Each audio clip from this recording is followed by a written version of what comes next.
Bonjour à tous. Il n'est même pas encore en fonction officiellement qu'il réalise l'impensable. C'est incroyable. La paix. Je parle de Donald Trump. On parle du Moyen-Orient, vous en avez peut-être entendu parler, mais on va rentrer un peu plus dans le détail. Je parle aussi de l'Ukraine. On en a moins parlé, mais ça avance considérablement ces dernières heures dans le sens de la paix. Et au même moment, il a une popularité au plafond, vous allez voir ça. Alors il va falloir, c'est l'autre effet salutaire de l'élection de Trump, que ça nous réveille, nous, Français. Parce que parfois, ses intérêts, parce qu'il défend les intérêts des États-Unis d'Amérique, personne ne peut lui en vouloir, mais parfois leurs intérêts ne seront pas les nôtres. Et il va falloir qu'on soit réveillé pour ça, être une France parfaitement indépendante, libre, et on ne peut pas l'être si on reste dans l'OTAN, l'OMS, l'Union européenne. Vous voyez, l'autre effet salutaire de Trump, c'est que ça doit provoquer un grand réveil, un grand sursaut chez nous, comprendre qu'on défend nos intérêts si on est un peuple souverain, un pays libre et indépendant. Je vais vous expliquer tout ce qui se passe autour de Trump, la paix, dans cette vidéo. Merci de la partager, pour ça, de vous abonner à cette chaîne YouTube par un petit clic gratuit sur s'abonner ou vous réabonnez-vous. Parfois, il y en a qui ont été désabonnés 5 fois dans l'année. Il faut se réabonner ou abonnez-vous. Si vous êtes un nouvel abonné, c'est un petit clic gratuit en dessous sur s'abonner. Ça aide énormément, ça pousse ces vidéos. L'algorithme pousse les vidéos, elles sont mieux recommandées, elles touchent de nouvelles personnes qui vous découvrent. Et on élargit ainsi le socle du combat et de la résistance et de la libération. Merci à vous pour cet abonnement. Bravo. On est en direct, ce vendredi 17 janvier à 19h sur cette chaîne. C'est un gros direct, vu tout ce qui se passe là avec Trump, qui arrive dans quelques heures, investiture autour de Macron, Bayrou et Ursula von der Leyen, ces nouveaux virus bizarres. Il y a plein de sujets, et toutes vos questions, surtout que je vais découvrir en direct, sans tabou. Ça va être un grand direct. Soyez là à 19h sur cette chaîne ce vendredi 17 janvier. Nos rendez-vous, 1er février, 15h, réunion publique gratuite, ouverte à tous, à Thonon-les-Bains, en Haute-Savoie. Inscrivez-vous. En plus, il y aura avant une table ronde. J'y serai aussi avec des spécialistes sur l'énergie. Lien d'inscription pour Thonon-les-Bains le 1er février sous la vidéo en description. Ne tardez plus. Et puis ce samedi 18 janvier, on est en manif nationale pour la liberté d'expression. C'est une sacrée manif. Il y a des gens qui viennent même d'en dehors de la France et de toute la France. Rendez-vous Paris dès 14h, place Vauban, pour le cortège national. Venez avec des drapeaux français si vous pouvez. Il y aura plein d'intervenants de très grande qualité. J'en parlerai dans le direct à 19h ce soir. Venez à la manif nationale sans liberté d'expression, que ce soit les médias, les réseaux sociaux. Il n'y a pas de combat possible, aucun. Sujet crucial, vital. Venez tous. Je vous attends, patriotes. Voilà. C'est le moment où vous avez envie de venir en cette fin de semaine en disant, ça y est, je me lance dans le premier mouvement souverainiste, le plus grand mouvement de résistance de France. Largement, les patriotes présents en métropole, outre-mer, à l'étranger. On se bat pour nous et nos enfants, mais j'ai besoin de vous. On est anti-oligarchique indépendant, on n'a pas un centime d'aide publique, on n'a pas d'aide des médias, pas d'aide des banques, pas d'aide de l'État, rien, de rien. C'est normal. Sans vous, je ne peux pas y arriver. Avec vous, on peut tout. Isolé, vous ne pouvez rien, moi non plus. Ensemble, on peut tout. Alors, je vous attends maintenant. Vous pouvez réadhérer par le premier lien sous la vidéo en description. Faire un don au mouvement par le deuxième lien sous la vidéo en description. Les dons permettent de financer nos actions, comme cette manif du 18, nos procès contre Bill Gates, Ursula, et nos tracts et tout le reste. Sinon, on ne peut pas. Et si on ne fait pas, personne ne fera notre place. Et puis, les liens sont également réadhérer ou faire un don sur les-patriotes.fr, notre site. C'est défiscalisé aux 2 tiers pour vous. Aux 2 tiers, faites baisser massivement vos impôts. Investissez là plutôt que de donner au fisc de Macron bêtement, qui en fera n'importe quoi. Donnez à la résistance qui en a besoin, qui n'a pas de financement public, pas d'aide à côté. 2 tiers de défiscalisation pour vous. Bravo donateurs aux réadhérents, bienvenue aux nouveaux adhérents patriotes. On y va. Ça secoue chez Trump. Et ça doit nous secouer. Alors d'abord, il est plus populaire que jamais. Fox News, 15 janvier. Le titre, Donald Trump est plus populaire qu'il n'a jamais été. Tous les indicateurs sont en très nette hausse par rapport au moment équivalent lors de sa première élection, c'est-à-dire on était en janvier 2017. Je vais vous citer un extrait de Fox News. Dans l'ensemble, 52% des Américains approuvent la gestion de la transition par Trump. Un renversement par rapport à 2017 quand c'était seulement 37%. Les non-blancs, bon ça c'est très américain, plus 26 points par rapport à 2017. Les électeurs de moins de 30 ans, plus 18 points. Les électeurs titulaires d'un diplôme universitaire, plus 17 points. Les républicains, plus 16. Les indépendants, plus 15. Même parmi les démocrates, plus 8. Donc il a la popularité au plafond. Ce qui prouve qu'il a bien géré cette transition. Alors la paix au Moyen-Orient. On en parle beaucoup dans les médias. Un premier accord, en effet, enfin, pour un vrai cessez-le-feu a été annoncé ce 15 janvier. Et vient ce 17 janvier au matin vraiment d'être approuvé définitivement par les 2 parties, Hamas, Israël. Dès le 15 janvier sur son réseau Truth Social, Trump écrit « Nous avons un accord » pour l'exclamation. Il ajoute « Nous avons accompli tant de choses sans même être à la Maison Blanche. Puis il a mis un autre message un peu plus long, je vais vous le citer. Cet accord de cessez-le-feu épique, et il l'écrit en majuscule épique, n'aurait pu être conclu qu'à la suite de notre victoire historique, n'aurait pu être conclu sans notre victoire historique en novembre, car il a montré au monde entier que mon administration rechercherait la paix, négocierait des accords pour maintenir la sécurité de tous les Américains et de nos alliés. Alors, ce sont des négociations donc, avec les États-Unis sous l'égide de l'Égypte et du Qatar. Ça n'avançait pas, là, ça a été débloqué.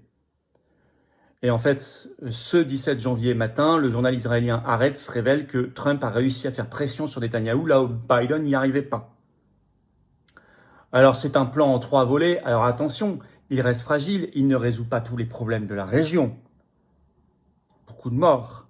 Il y a encore eu des bombardements tout récemment. Il y a de la colonisation, c'est un très vieux problème. Il y a des enfants et des civils qui souffrent. Mais quand même, d'abord, premier volet, fin des combats dès ce 19 janvier. Libération au total d'une centaine d'otages israéliens qui sont retenus. 34 sont estimés malheureusement déjà morts, mais les premiers vont être libérés tout de suite, il y en aura 33. Un cessez-le-feu ensuite de 6 semaines. Possibilité pour les civils palestiniens de se déplacer sur tout le territoire. Quelques centaines de Palestiniens libérés par ailleurs. Il y aura plusieurs phases. La phase 3 étant la reconstruction, essentiellement de la bande de Gaza qui a été détruite largement. Tout ça va rester fragile, mais enfin c'est la première véritable avancée saluée de tous côtés, depuis longtemps.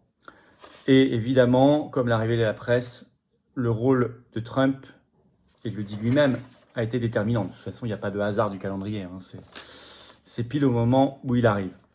Alors il y a le Moyen-Orient, il y a l'Ukraine, on en parle moins. En France, vous avez un journal, L'Indépendant, le 13 janvier, qui titrait « Vers la fin de la guerre en Ukraine ?» Un appel dans les jours ou les semaines à venir. Donald Trump devrait bientôt s'entretenir avec Vladimir Poutine. En effet, sur la chaîne américaine ABC ce 12 janvier, Mike Waltz, qui sera futur conseiller à la sécurité nationale de Donald Trump, déclare ceci. Je vais citer ce qu'il a dit. Donc c'est rapporté par l'Indépendant. Mike Waltz, membre du Congrès américain, futur conseiller à la sécurité nationale de Donald Trump, a déclaré ce 12 janvier à la chaîne ABC que la guerre était devenue, la guerre en Ukraine, un hachoir à viande de personnes et de ressources de type Première Guerre mondiale, avec des conséquences de Troisième Guerre mondiale. Tout le monde sait que cela doit se terminer d'une manière ou d'une autre par la voie diplomatique, a-t-il dit. Mike Waltz est un proche de Trump. Il a également servi dans la garde nationale en tant que colonel. Je ne pense pas qu'il soit réaliste de dire que nous allons expulser tous les Russes de chaque centimètre carré du sol ukrainien, même de la Crimée. Le président Trump a reconnu cette réalité. Et je pense que le fait que le monde entier reconnaisse cette réalité est un énorme pas en avant. Maintenant, allons de l'avant, a également déclaré Mike Waltz. Il y a beaucoup de réalisme dans ses propos. Il ajoute « Je m'attends à un appel, au moins dans les jours et semaines à venir, entre Donald Trump et Vladimir Poutine. » Il ajoute « Ce serait donc un pas en avant et nous verrons ensuite. » Par ailleurs, le 15 janvier, il était auditionné au Sénat américain. Vous avez Marco Rubio, qui sera le secrétaire d'État, donc le ministre des Affaires étrangères de Donald Trump, qui appelle, je cite, à une diplomatie audacieuse pour la fin de la guerre en Ukraine, rapporté par une dépêche AFP de ce 15 janvier. Avec un discours très réaliste au Sénat, je vous cite un extrait. « Cette guerre doit cesser. Et cela devrait être la politique officielle des États-Unis que nous voulons qu'elle cesse, a déclaré le probable futur chef de la diplomatie américaine dans son audition de confirmation au Sénat. L'actuel sénateur républicain de Floride a affirmé que le principal problème de l'Ukraine n'était pas qu'elle se trouve à court d'argent, mais plutôt qu'elle soit à court d'Ukrainiens. La vérité, c'est que dans ce conflit, en aucune façon la Russie ne peut s'emparer de l'ensemble de l'Ukraine. Mais il est également irréaliste, ajoute-t-il, de croire qu'une nation de la taille de l'Ukraine, aussi compétente soit-elle, puisse repousser des gens jusqu'à l'endroit où ils se trouvaient la veille de l'invasion en 2022, a ajouté Marco Rubio. Donc, il appelle au réalisme sur les réalités territoriales et des rapports de force. Seule manière d'avoir des vraies négociations de paix, enfin. Euronews ajoute dans un article ce 13 janvier, je cite, le titre « Guerre en Ukraine, la Suisse et la Serbie prêtes à accueillir une rencontre entre Donald Trump et Vladimir Poutine pour la paix ». Avec des propositions sages des deux côtés des deux pays, Suisse et Serbie, je vous cite un extrait d'Euronews. Bien que la Suisse soit légalement obligée d'arrêter le dirigeant russe s'il entrait sur son territoire à cause de Cour pénale internationale. Nicolas Bidault, chef de la communication du département des affaires étrangères du pays, déclare que les autorités suisses pourraient accorder une exception, donc à Poutine, pour des négociations de paix. Pendant ce temps, le président serbe Aleksandar Vučić a déclaré dimanche que son pays serait un lieu extrêmement approprié pour une telle rencontre entre Donald Trump et Vladimir Poutine en raison de la popularité des deux hommes en Serbie. En Serbie, et Trump et Poutine sont populaires. Donc le président serbe dit « Venez vous rencontrer et négocier chez nous ». La Suisse dit « Vous pouvez le faire également chez nous, on n'arrêtera personne ». Même si normalement on est soumis aux décisions de la Cour pénale internationale de la Haye, etc., etc. Là, on le fera pour la paix. On fera pour la paix, évidemment, une exception. Alors tout ça, même si on est d'accord, ça ne règle pas tout. Il faut rester prudent. C'est quand même un excellent signe. On est plus heureux d'entendre ça que ce qu'on entendait il y a encore un mois. Tout ça n'est évidemment pas une coïncidence ou un hasard de calendrier. C'est parce que Trump arrive le 20 janvier. Alors où est la France là-dedans ? C'est dommage que la France ne joue pas ce rôle de médiateur de la paix, qui est son rôle traditionnel. Et elle sait bien le faire normalement, parce qu'elle parle à tout le monde. Mais l'effet Trump, c'est de nous rappeler aussi que les pays qui y arrivent sont des pays libres. Si nous sommes englués dans l'Union européenne et dans l'OTAN, enchaînés à une politique de l'État profond qui n'est pas la nôtre, condamnés à aboyer au nom des autres, comme le petit toutou d'un État profond belliqueux, on ne sera pas entendu, on ne servira à rien. Donc l'arrivée de Trump, ça doit aussi être notre réveil, parce qu'on ne sera sauvé que par nous-mêmes. Ça, je l'ai toujours dit, n'attendez pas un sauveur international, étranger, on ne sera sauvé que par nous-mêmes, peuple français. Et on le sera. Et on le sera. Commencez s'il vous plaît par partager cette vidéo, par un petit clic gratuit sur s'abonner à la chaîne en dessous pour aider. Venez en direct à 19h ce vendredi 17 janvier sur cette chaîne. Retrouvez-moi, posez-moi vos questions comme vous voulez, celles que vous voulez. Prenons ensemble l'actualité explosive. C'est comme ça qu'on avance. Et venez à la manif ce samedi 18 janvier. Rendez-vous dès 14h, place Vauban à Paris. Manif pour la liberté d'expression. Elle est tellement en danger à cause de l'Union européenne, du gouvernement macroniste et tout le reste. Venez très, très, très nombreux. Il y aura des invités de marque par ailleurs. J'en parlerai en direct à 19h ce vendredi. 1er février, inscrivez-vous à Tournon-les-Bains pour ma réunion publique. C'est entrée gratuite par un lien sous la vidéo en description. Évidemment, surtout, rejoignez-nous. Prenez cette carte orange d'espérance, de combat, de résistance. Je vous attends, elle vous attend.